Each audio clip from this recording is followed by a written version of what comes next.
Assalamu alaikum wa rahmatullahi wa barakatuh. Iniciamos em nome de Deus Altíssimo seja. Rogamos a bênção e a paz de Deus Altíssimo seja ao seu mensageiro Muhammad e a todos os mensageiros enviados antes dele. Nabda'u bismillah wa nusalli wa nusallimu ala rasulillahi wa ala alihi wa sahbihi wa man walah. No dia de hoje, inshallah ta'ala, vamos ler alguns versículos do Alcorão e, inshallah ta'ala, com a permissão de Deus Altíssimo seja, iniciar uma leitura de interpretação de alguns versículos do Alcorão Sagrado. Uma leitura de interpretação de alguns versículos do Alcorão Sagrado. Nós sabemos que para o muçulmano o Alcorão é a palavra de Deus revelada ao profeta Muhammad, que a paz de Deus esteja com ele. Anteriormente já havíamos citado que em detalhes e com mais exatidão, muito bom dia a todos, assalamu alaikum wa rahmatullah, sejam bem-vindos. Nós já havíamos citado que com mais exatidão e com mais detalhes, para o muçulmano, o Alcorão, Al-Qur'an Al-Karim, huwa kalamullah al-munazzal ala nabiyhi Muhammadin sallallahu alayhi wa sallam, biwasitati Jibril alayhi salam, al-muta'abbad bitilawatihi, al-manqulu ilayna bit-tawatur. المكتوب في المصاحف من أول سورة الفاتحة إلى آخر سورة الناس.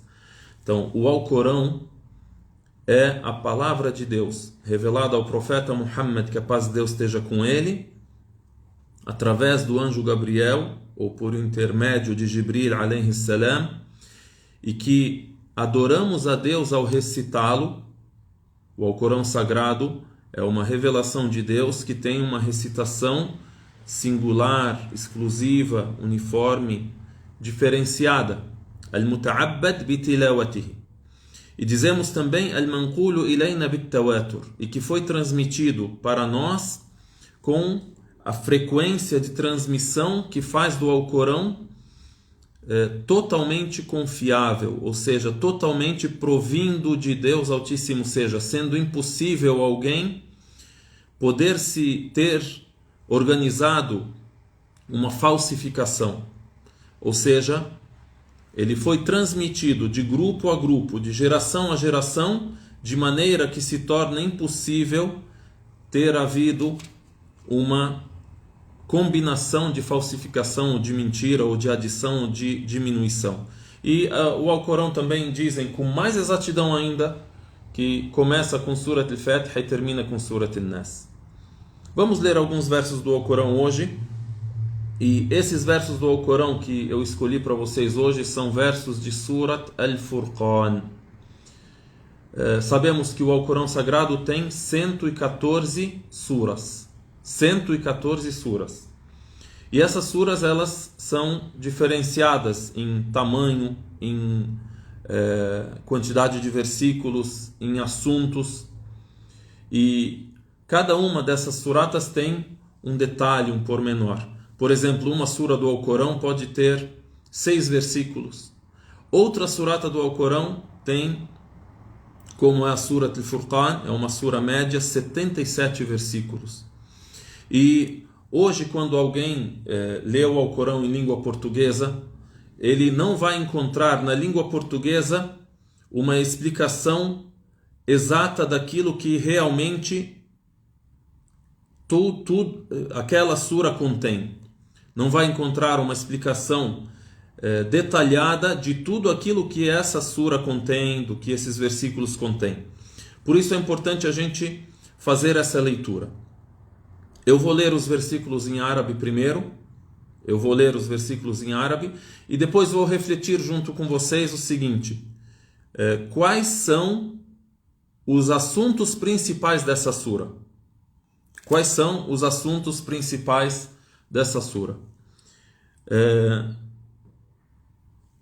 Antes de iniciarmos essa leitura em língua árabe também, tem outros detalhes que é importante a gente conhecer no que diz respeito ao Alcorão. O profeta Muhammad sallallahu alaihi wasallam permaneceu 23 anos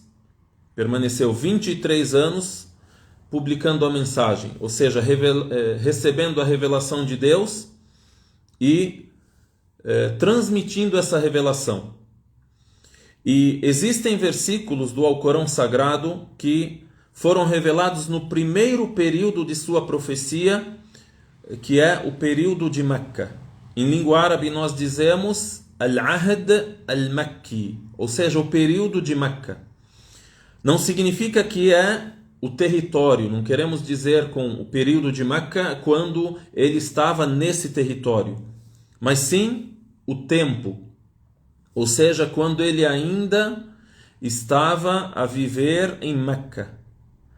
Os 13 primeiros anos da mensagem, ele permaneceu em Meca, e depois teve um segundo período, que é o período de Medina, quando ele imigrou para Medina. São outros 10 anos, e então depois de 23 anos de mensagem, ele faleceu, alayhi salatu wassalam. O profeta Muhammad sallallahu alaihi wasallam morreu com 63 anos. Então recebeu a mensagem com 40, viveu 23 anos de profecia. 13 anos dessa profecia foram no período de Meca, ou seja, quando ele ainda vivia em Meca, antes de imigrar, e os outros 10 anos, os últimos anos da profecia e da mensagem, ele viveu em Medina. No Alcorão Sagrado existem versículos e existem suras que são Makkiya, ou seja, os sábios muçulmanos as identificam como reveladas no período em que o profeta Muhammad sallallahu alaihi wasallam ainda estava em Meca. E existem outros versículos e outras suras que são considerados Madaniya, ou seja, do período quando o profeta sallallahu alaihi wasallam já vivia em Medina. Por exemplo, quem abre o Alcorão e tem acesso ao Alcorão em árabe, e em português também está traduzido isso, tem um índice. Nesse índice existe aqui o nome da sura, quantos versículos, e aqui, se ela é Makkiya ou Madaniya. Por exemplo, revelada no período de Meca, revelada no período de Medina. Meca, Medina. Então, como a gente disse, isso não significa que é o local, mas significa o período. E o que significa isso? E que diferença tem para nós o período? Os versículos revelados em Meca geralmente são versículos relacionados à confirmação da profecia, confirmação do monoteísmo, assuntos de crença. Porque o profeta, que a paz de Deus esteja com ele, ainda estava no início da profecia e publicava para as pessoas o fato de que ele é um mensageiro de Deus. Então, são versículos naquela época que são revelados a ele, comprovando a sua verdade. Quando ele imigra para Medina, ainda pode haver alguns desses versículos, porém, ali a revelação se concentra mais nos detalhes, leis, regras.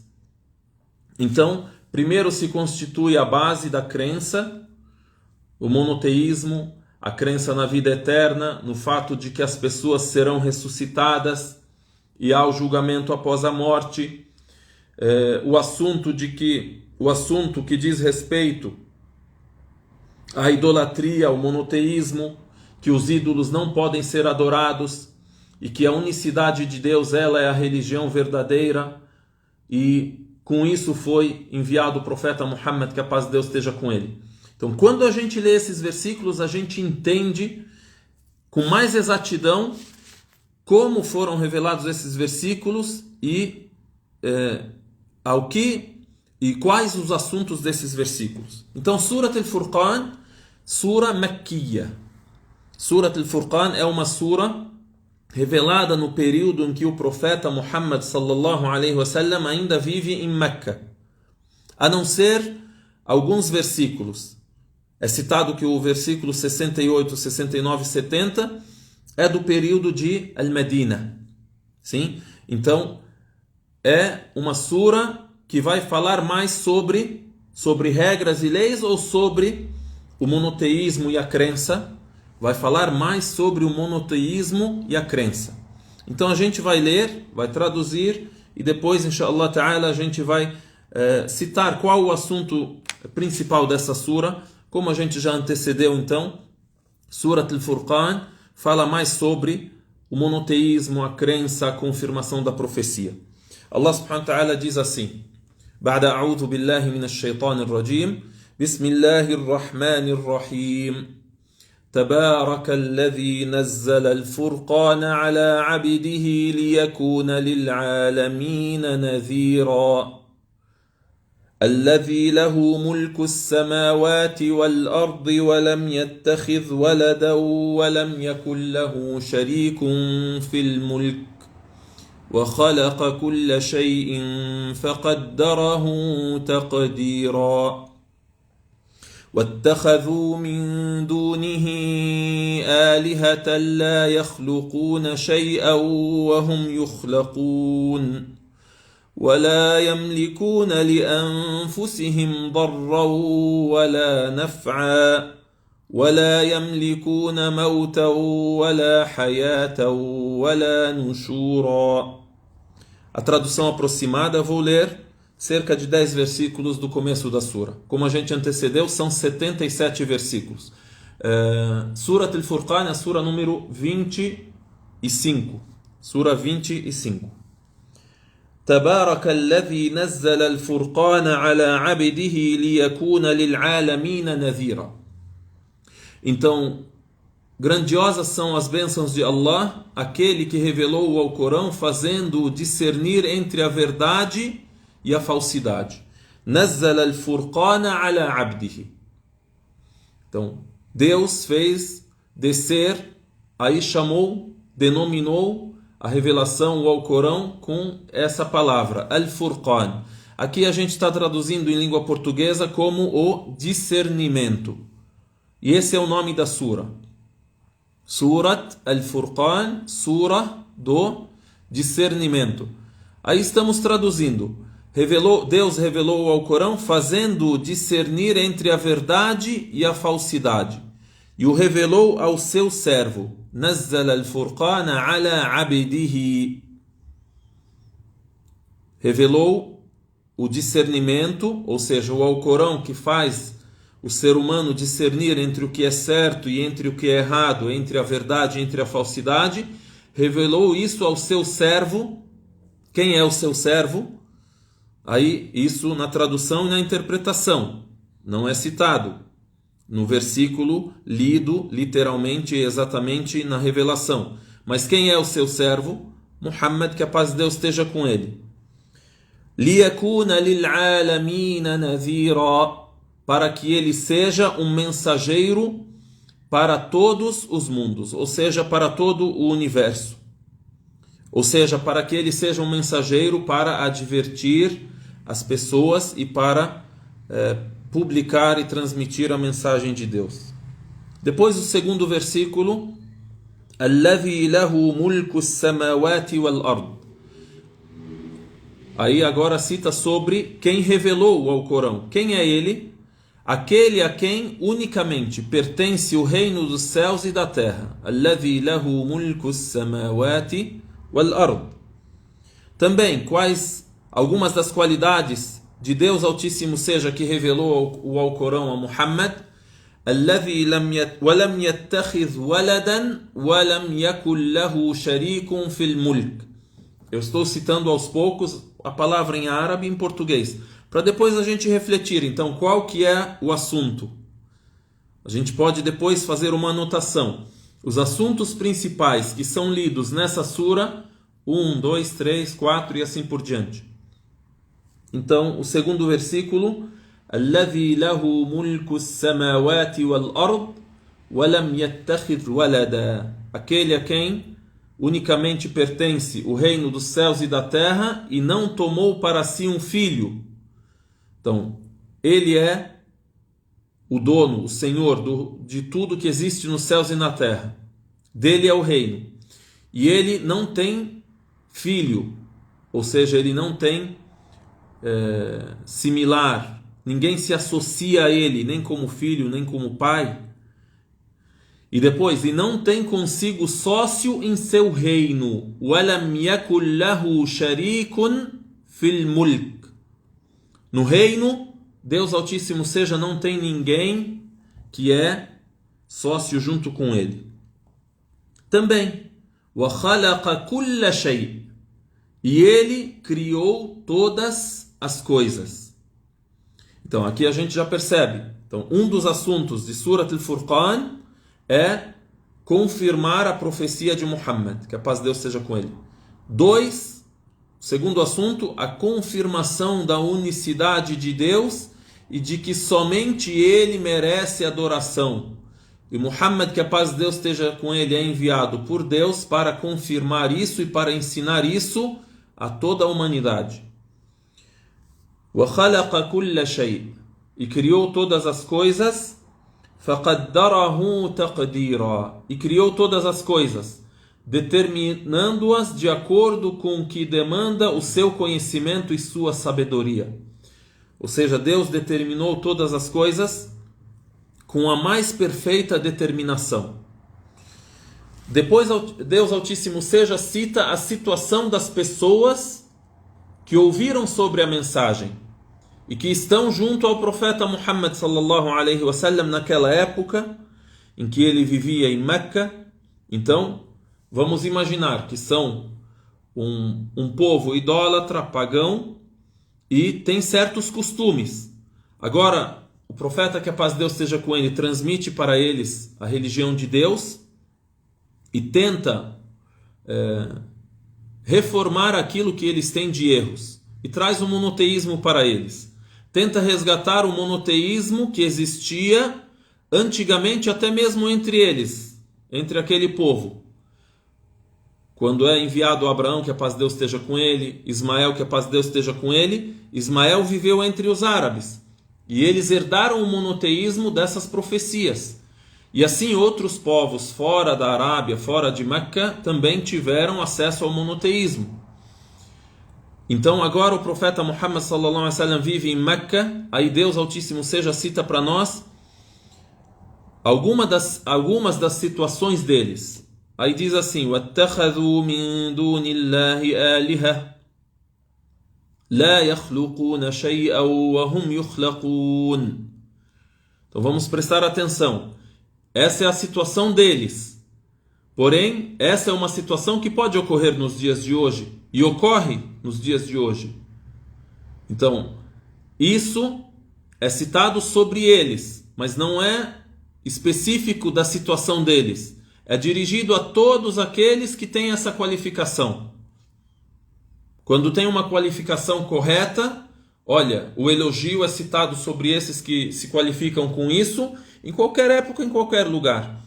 Quando tem uma qualificação incorreta, uma qualificação errada, como é o caso aqui que é citado sobre eles, e é um exemplo para todos aqueles que vivem depois deles, ou em qualquer parte do mundo, não exatamente somente ali.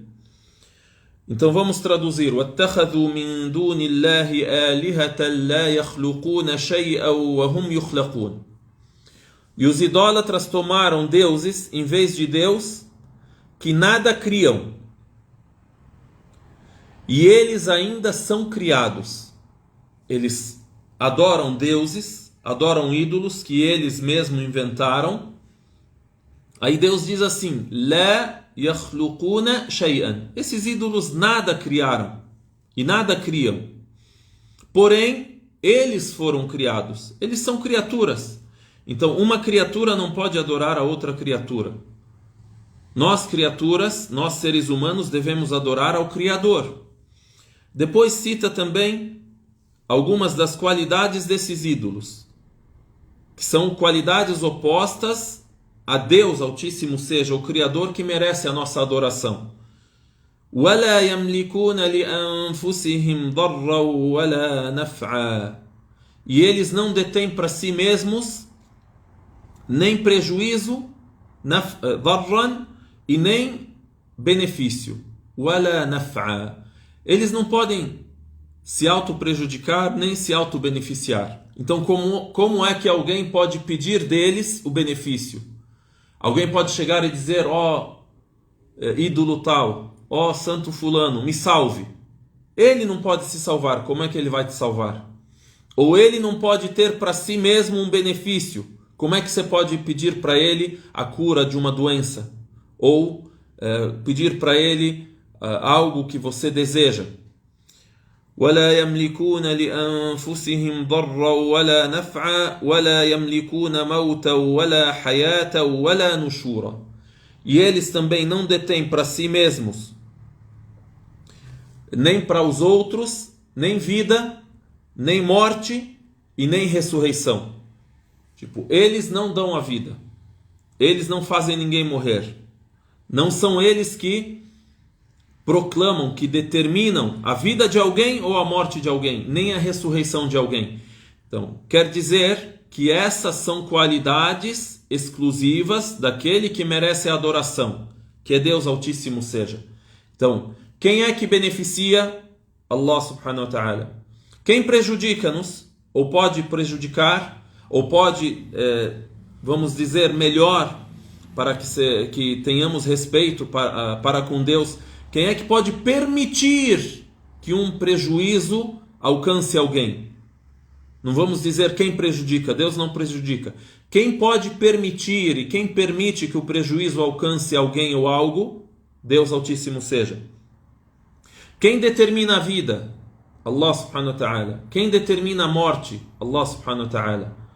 E nas mãos de quem está todo esse universo e o reino desse universo? Nas mãos de Allah subhanahu wa ta'ala. Portanto, quem é que merece adoração? Deus Altíssimo seja. Então aqui a gente pode anotar os assuntos principais dessa nobre sura do Alcorão, Surat al-Furqan, sura número 25, chamada sura do discernimento. Número 1, confirmar a profecia de Muhammad sallallahu alaihi wasallam e que ele é um verdadeiro profeta. 2, confirmar que somente Deus é o Criador, por isso somente Ele merece adoração. Confirmar que Deus é o único que merece adoração. Então a gente pode chamar o primeiro ponto como confirmação da profecia. 2, confirmação do monoteísmo. Depois temos também a confirmação da ressurreição e da vida após a morte. Para finalizar, e eu dou as boas-vindas a todos que estão junto com a gente, Barakallahu bikum, e pedimos a Allah subhanahu wa ta'ala que nos beneficie com aquilo que a gente ouve e com aquilo que a gente fala, inshallah ta'ala. Como a gente disse, um dos assuntos é a confirmação da profecia. Então, nos versículos que vêm depois, versículo 4 em diante, a gente ouve algumas das alegações daqueles que são idólatras e são contemporâneos de Muhammad, que a paz de Deus esteja com ele, as alegações deles para que eles não acreditem em Muhammad. Isso aconteceu com diversos profetas. Existem exigências. Por que uma pessoa ela não quer aderir à crença correta? Por que uma pessoa não quer se submeter àquilo que é orientação de Deus? Existem vários fatores, várias razões e motivos. Uma razão, podemos citar, é o ego. A pessoa é egoísta. Ela não quer se desapegar da tradição do povo dela. Essa pessoa não quer se desapegar da tradição dos antepassados. Imagina, olha, ele está a dizer que essa tradição que a gente tem, que a gente herdou de pai a filho há milhares de anos, uma tradição milenar, centenária, etc. Como é que ele diz assim que isso é errado? Então, esse é um fator. Pode ser que uma outra pessoa tenha outro fator. Ela não é muito ligada à tradição. O que ela tem? Essa pessoa, ela tem algum favor, ela tem alguma benfeitoria, ela tem algum lucro. Então ela vai perder esse lucro. E muitas são as histórias que nos indicam isso. A gente vai terminar em cerca de 10 minutos, se Deus quiser. Por exemplo, é citado que sobre o lucro, sobre o prestígio que a pessoa não quer perder. A pessoa pode ter um prestígio, um lucro, então não quer aderir à verdade para não perder isso. É narrado que na época do profeta, que a paz de Deus esteja com ele, ainda em Meca, antes da Hijra, antes dele emigrar para Medina, muitos dos idólatras de Meca, que eram tidos como nobres, como líderes, eles tinham a plena convicção de que Muhammad tem razão. E eles evitavam de ouvir Muhammad na frente das pessoas mais simples. Eles são nobres, são pessoas de prestígio, líderes. Eles não ouviam a Muhammad na frente daqueles que eles denominavam ser tolos, pobres, oprimidos. Para quê? Para não influenciá-los. Então é narrado que cada um se escondia para ouvir aquilo que Muhammad recitava.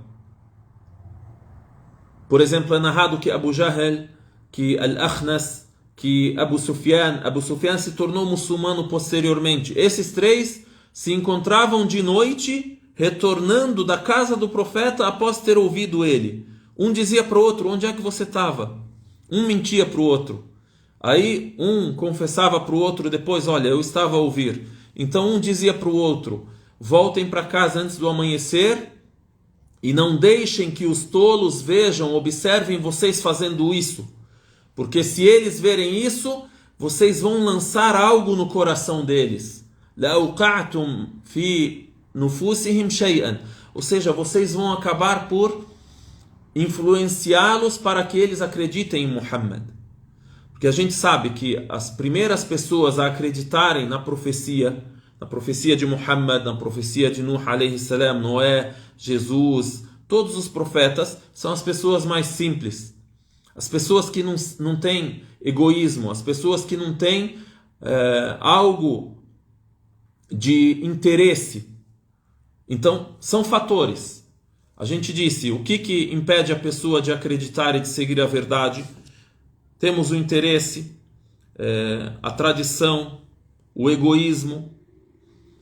Então agora Deus Altíssimo Seja vai citar para nós, no versículo 4 em diante, alguns dos fatores que fazem com que eles não acreditem. E o que eles alegam e do que eles acusam a Muhammad.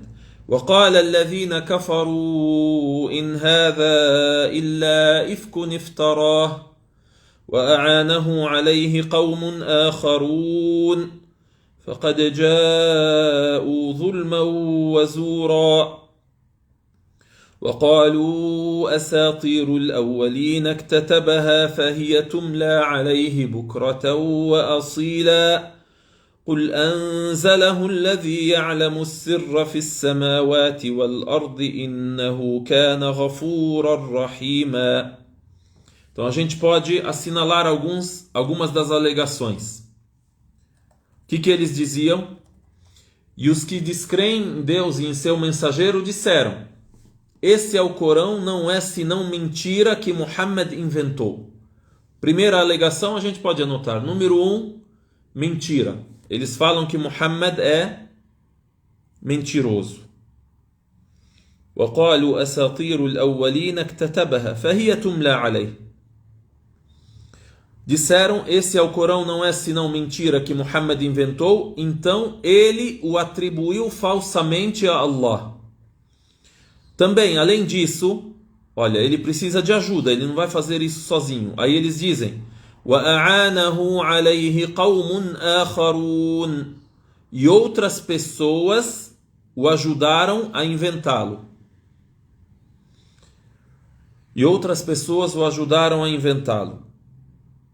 Depois, Deus Altíssimo Seja responde sobre isso. O que diz no versículo seguinte? Dize ao mensageiro para esses negadores: o Alcorão foi revelado por Allah, aquele que conhece todas as coisas nos céus e na terra. قُلْ أَنْزَلَهُ الَّذِي يَعْلَمُ السِّرَّ فِي السَّمَاوَاتِ وَالْأَرْضِ إنه كان غفورا رحيما. Então, esse, que é o Alcorão que vocês negam, foi revelado por Deus, que é aquele que conhece todas as coisas nos céus e na terra. Portanto, esse Alcorão, isso quer dizer o quê? Esse Alcorão não é inventado. E aí depois, Deus Altíssimo seja incentiva o arrependimento. Por isso sela o versículo dizendo o arrependimento com a crença nesse Alcorão. Innahu kana ghafuran rahima. Então, o resumo, esse que é o Alcorão que vocês negam, vocês idólatras da época de Muhammad negam, foi revelado por Deus que conhece todas as coisas nos céus e na terra. E ele não é inventado. E certamente Allah, ele é perdoador de quem se arrepende entre os seus servos, misericordioso com eles. Aí depois nos versículos seguintes, versículos 7 e 8, vem outras alegações. وقالوا ما لهذا الرسول يأكل الطعام ويمشي في الأسواق لولا أنزل عليه ملك فيكون معه نذيرا. E aí disseram, o que passa com esse mensageiro? Ele anda nas ruas como a gente anda, e ele também come dos mesmos alimentos que a gente se alimenta. Ou seja, ele come igual a gente come, ele precisa, tem necessidades como a gente tem. Então o que eles esperam, o que eles alegam, o que eles exigem, o que eles querem? Querem que desça um anjo do céu para ser orientador deles. Aí por isso disseram, لَوْلَا أُنْزِلَ إِلَيْهِ مَلَكٌ. Se descesse junto com ele, ou se descesse para ele, malak, um anjo do céu. Enfim, aí depois Deus responde a isso. Então aqui a gente percebe como o Alcorão Sagrado é uma revelação feita por Deus Altíssimo, seja o profeta Muhammad sallallahu alaihi wasallam, de forma a citar aquilo que acontecia e de responder ao profeta Muhammad sallallahu alaihi wasallam com a revelação, firmando o coração dele. Então isso tem uma firmeza para ele na época da revelação, porque acima de tudo ele é um ser humano. E também firmando as pessoas que nos dias de hoje, em qualquer outra época antes de nós, depois de nós, vão sofrer algum tipo de acusação, vão sofrer algum tipo de alegação contra a crença verdadeira. Por isso o muçulmano deve ler, deve conhecer como o Alcorão é revelado, sobre o que o Alcorão fala. Então, isso a gente pode chamar de um esclarecimento, uma explicação lógica. O Alcorão não chega e cita, olha, só Deus deve ser adorado e ponto. Cita, só Deus deve ser adorado e por que ele deve ser adorado. E quem é que revela isso e a quem revela. Então esse é o assunto de Surat al-Furqan. Eu repito de novo, Surat al-Furqan, Sura do discernimento, e foi chamado discernimento porque discerne entre a verdade e a falsidade. E outros assuntos também foram citados ou chamados de discernimento, fora o Alcorão. E a gente citou 3 assuntos principais de Surat al-Furqan. Primeiro, o monoteísmo, que somente Deus merece adoração. 2, a confirmação da profecia de Muhammad, que a paz de Deus esteja com ele. 3, não lemos sobre isso, porém faz parte da sura nos próximos versículos. Temos a confirmação da crença na vida eterna, bil yawmil akhir, ou seja, no último dia, ou na ressurreição e tudo aquilo que sucede, ou acontece, ou ocorre depois da ressurreição. Então, temos isso como uma forma milagrosa com a qual Deus Altíssimo seja, explica e esclarece a crença e a religião. Eu finalizo aqui com um dito do profeta Muhammad sallallahu alaihi wasallam, no qual ele cita o grande milagre que é o Alcorão Sagrado. O Alcorão Sagrado tem um milagre que é eterno e que é inimensurável. Não dá para você medir qual é o milagre do Alcorão, ou não dá para você dizer que o milagre no Alcorão está somente nisso. O Alcorão Sagrado tem o seu milagre de esclarecimento, o seu milagre linguístico, al-i'jaz al-bayani, al-lughawi, o seu milagre científico, o seu milagre histórico. Muitas pessoas dizem, o Alcorão, ele repete as histórias que foram reveladas e citadas em outros livros que cristãos e judeus leem. Errado, totalmente errada essa afirmação. O Alcorão Sagrado é um milagre de história e cita aquilo que outros livros não citaram e corrige aquilo que outros livros citaram erroneamente. Então, o milagre no Alcorão é um milagre infinito. Infinito. E por isso eu disse, eu concluo com esse dito do profeta alayhi salatu wassalam, ou seja, que é um hadith dele, não é um verso do Alcorão. Nabi alayhi salatu wassalam disse assim: ما من الأنبياء إلا وقد أعطي من الآيات ما مثله آمن البشر. Disse assim: a todos os profetas foi dado um sinal. Foi dado um sinal. Esse sinal a gente pode traduzir como um milagre. A todos os profetas foi concedido um sinal para que as pessoas acreditem nele. Acreditem nesse profeta que deu esse sinal para comprovar que ele é o profeta de Deus, ou o mensageiro enviado por Deus. Aí depois o profeta Muhammad sallallahu alaihi wasallam disse: وَإِنَّمَا كَانَ الَّذِي أُوتِيتُهُ وَحْيًا أَوْحَى اللَّهُ إِلَيْهِ. E o sinal que me foi concedido, e o principal sinal que me foi concedido, foi a revelação que me foi feita. Ou seja, o principal milagre que eu tenho é o milagre do Alcorão. Ou seja, o profeta Muhammad sallallahu alaihi wasallam teve milagres similares aos milagres dos profetas que o antecederam. Por exemplo, o profeta Muhammad sallallahu alaihi wasallam teve os milagres sensitíveis, os milagres que foram vistos. Por exemplo, tinha milagre de cura, milagre da multiplicação do alimento, milagre profético de citar algo e esse algo acontecer com exatidão. Os outros profetas fizeram isso. E o profeta Muhammad também fez isso.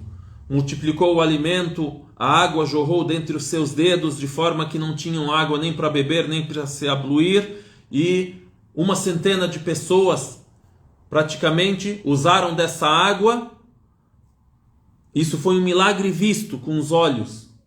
O milagre da cura, assim como Jesus fez, por exemplo, curou o leproso, ressuscitou o morto.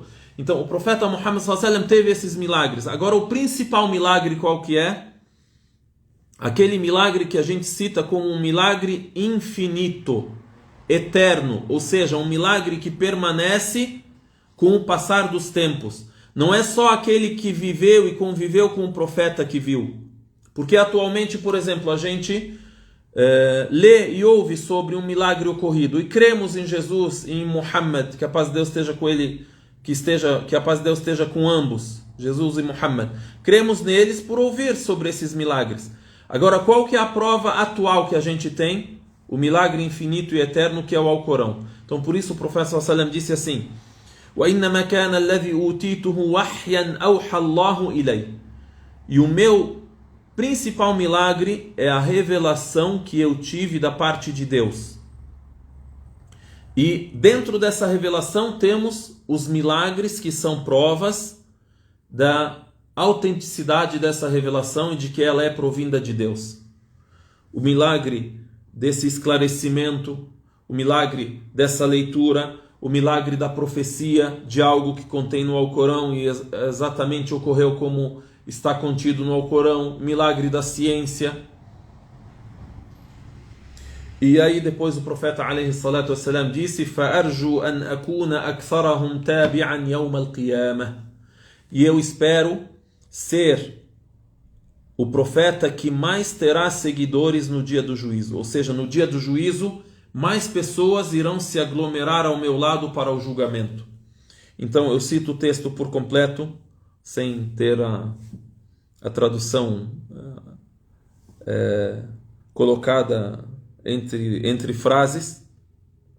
Disse o profeta عليه الصلاة والسلام: ما من الأنبياء إلا وقد أعطي من الآيات ما مثله آمن البشر وإنما كان الذي أوتيته وحيا أوحى الله إلي فأرجو أن أكون أكثرهم تابعا يوم القيامة. A tradução aproximada: todos os profetas que me antecederam, a eles foram dados sinais para que os humanos que viviam com eles acreditem neles, acreditem nesses profetas. E o milagre ou o sinal principal que eu recebi é a revelação provinda de Deus. Por isso, eu espero ser o profeta que mais terá seguidores no dia do juízo. فَأَرْجُ أَنْ أَكُونَ أَكْثَرَهُمْ تَابِعًا يَوْمَ الْقِيَامَةِ.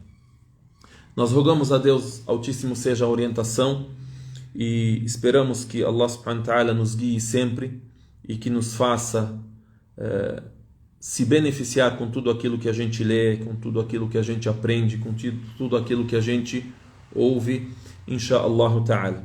A gente finaliza por aqui, nos encontramos na próxima aula, insha'Allah ta'ala, e esperamos também a participação de vocês e as suas perguntas, as quais a gente pode, insha'Allah ta'ala, responder nas próximas aulas, insha'Allah ta'ala. Barakallahu bikum wa jazakumullahu khairan. Wassalamu alaikum wa rahmatullahi wa barakatuh.